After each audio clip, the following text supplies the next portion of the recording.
Welcome to today's class, looking at the weekly technical analysis for May 27th to May 31st. We'll briefly go over the S&P TSX, our focus 5 stocks, gold, oil, silver, and a few ETFs. So this is the 3-year weekly chart of the TSX index. As you can see, we have support and resistance between 12.5 and 13,000. The week wasn't that great, as we saw it close lower than it opened. Now the MACD and the MACD histogram, as you can indicate here, I've used a blue circle to show that we're kind of at a crossing point here. The MACD, the signal line, looks to be almost at that point where it crosses under, or the MACD crosses over, however you want to look at it. And the histogram bars are shrinking towards the positive side. So if this crosses over, the blue crosses over the red, it is a clear buy signal for the index. Momentum, while not necessarily the strongest indicators on the 3-year weekly, it seems to be undecided. It is a bit high as it reaches the 60 mark, but that's the direction we want it to go in. On the stochastic, however, we seem to be at another inflection point. If it crosses down, it means momentum is leaving the stock. Crosses up, that means, again, momentum is with the stock. Here is the 6-month daily chart. Right now I have support and resistance between 12.6 and 12.8. Again, if you look on Friday's bar, it closed lower than it opened. Not necessarily a great sign, but again, it is coming near towards support. The MACD and the MACD histogram, again, you can see the divergence is beginning to shrink, and we may have a point where it touches, again, another inflection point. If it crosses under, that means it's a sell point for sure. Momentum is clearly leaving the stock or the index as a whole, but I bet if it reaches through support, we'll begin to see it turn around, unless there are some fundamental analysis issues which push the market lower. Taking a look at oil, this is the West Texas Intermediate chart here. Not the greatest. Again, it dropped significantly over the last couple of days and then decided to stay put. But again, with the additional oil inventories being pushed in the United States, there's going to be pressure on West Texas Intermediate, even though the gap between WTI and Brent continues to shrink. I believe now it's about $9.50.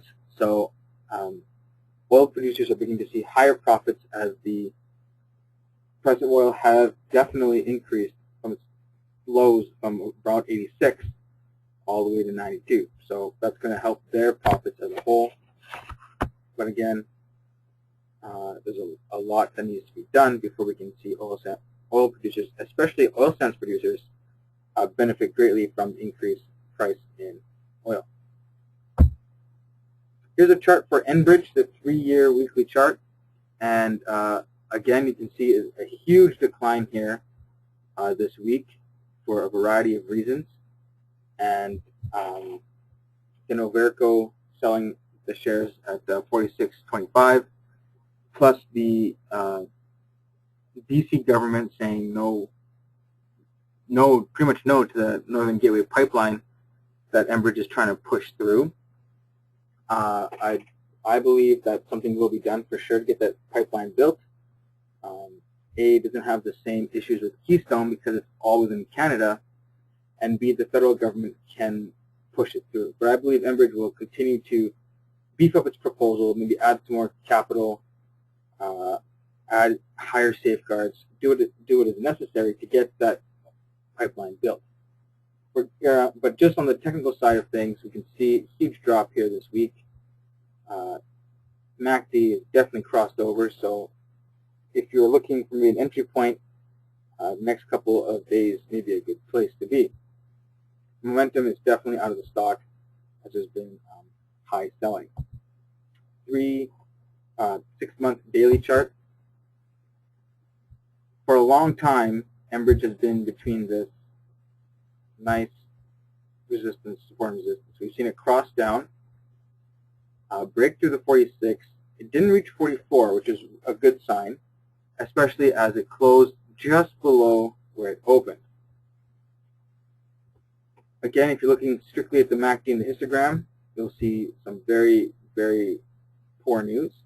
But momentum shows something a little different. You have stochastic crossing up, which is good, and beginning to turn here on the RSI, which is good, indicating that it may have reached its bottom and that it would be a good time to get in. Just looking at on the charts alone, with momentum beginning to turn higher, I would probably wait until the RSI turned as well. But this is a good indicator showing that investors are going to jump back into the stock. So once this turns and turns green, I'll be more inclined to jump into Enbridge. Imperial Oil, again, good signs of momentum, both rising. We do have an inflection point here in the MACD, and the histogram bars are shrinking quite heavily. This is 3-year weekly. So again, that's good. This is a good sign. Last week seems to be looking like the week before. It couldn't breach through this 42.50 mark, but it's good to see that there was movement. And with the price of oil beginning to be a little more stable, it should help IMO as a whole. Now here on the 6-month daily, we see it tried to break through 41 one time, 2, 3 times, broke through here, but then quickly fell back down, broke through here, and began its descent here. So it looks like, again, it's going to probably come back down to the 40 mark if momentum stays the same. We can see there's a clear downward cross, a clear downward push. So momentum is not with IMO here on the 6-month daily chart. The MACD is positive, but it's turning down, and the histogram bars are shrinking.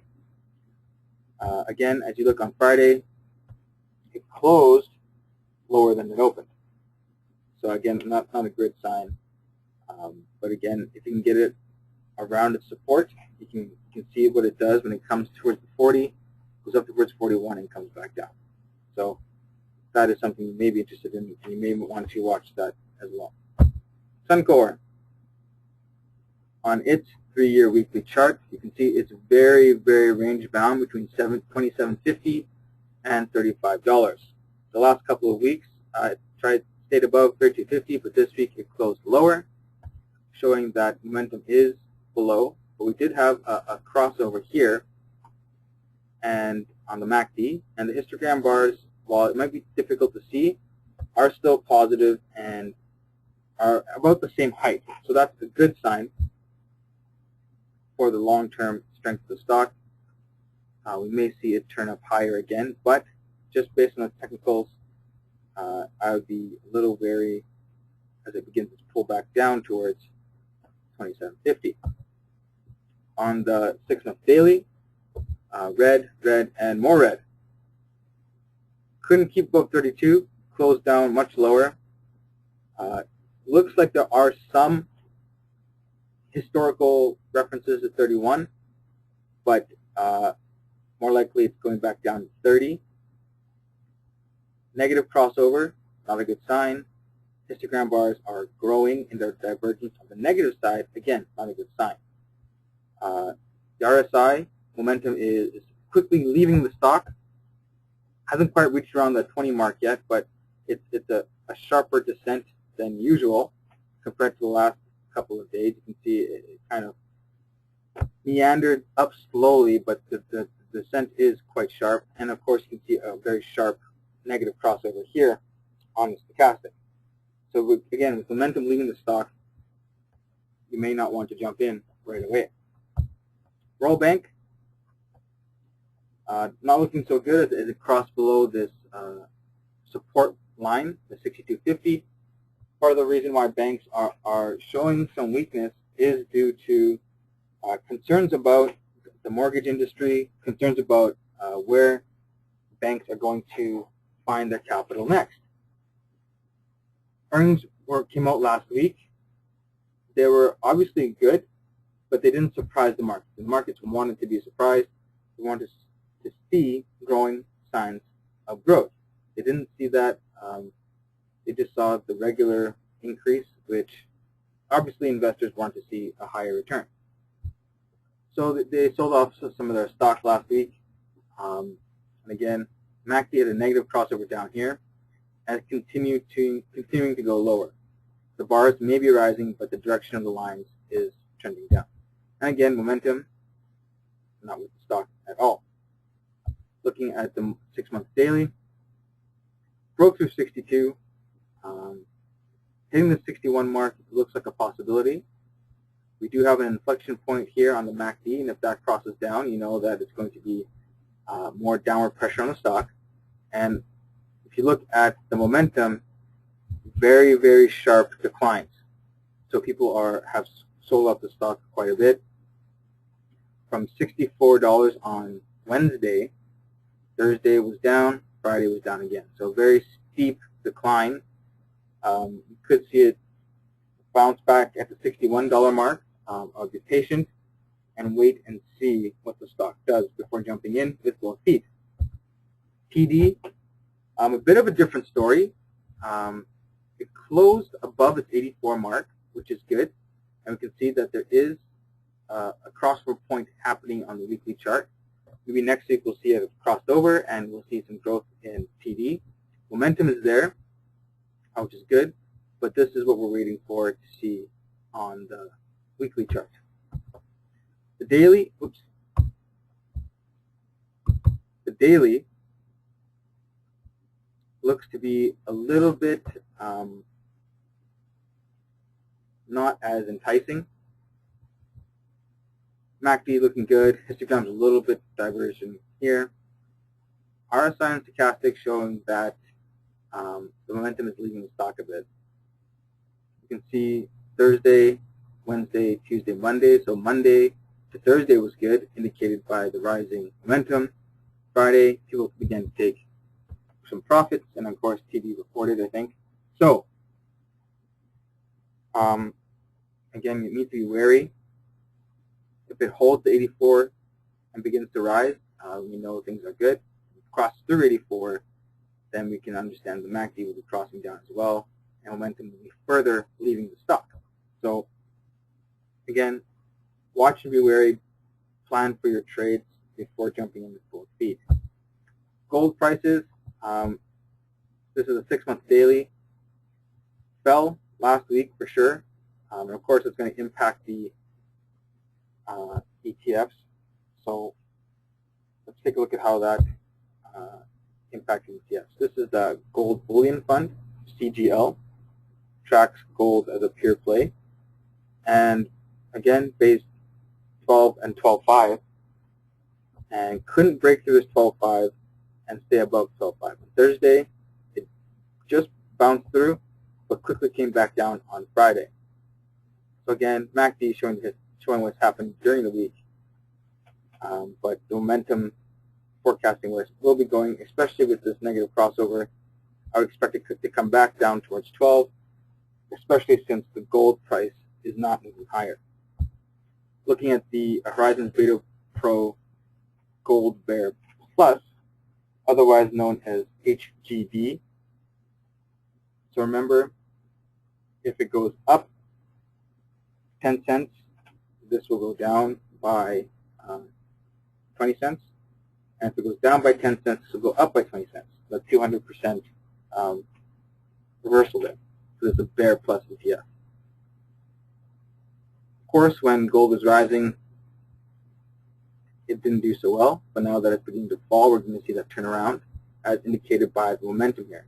Now, even though the stochastic is below, it's beginning to turn around, and it looks like to be heading up towards a crossover. Momentum is turned around here as well, and the MACD is showing that decline, but if gold continues to stay where it is and drop further even, this will turn around. Here is the silver pricing. As you can see, down 50 cents or 2.24% since 6 months ago. It seems to have bottomed out and bounced back. It played pretty stable this week, but until the prices rise, we won't see some real action in the silver ETFs. As you can tell, the bars here on the HUZ ETF, very, very small movements. They look like dots instead of open, high, low, close bars. Momentum, again, leaving the stock. It's not, silver isn't moving anywhere and anywhere fast. So the ETF, that's this ETF which covers silver as a pure play, not moving at all either. And our last slide for today, the Silver Bull Plus ETF. Again, same thing. Momentum is definitely leaving. Even though the MACD is positive, the bars are shrinking. And you can tell it's just sitting at support. I don't expect any more movement lower. It just seems to be people, just getting in at the support there. Like I said before, until silver really begins to turn higher, you won't see much movement at all. So that's it for this week. Check us out at www.traintoinvest.com. Any questions, concerns, criticisms, whatever you want, constructively, hopefully, Joel Chandran at traintoinvest.com. I look forward to your comments. Thanks for listening. Talk to you later.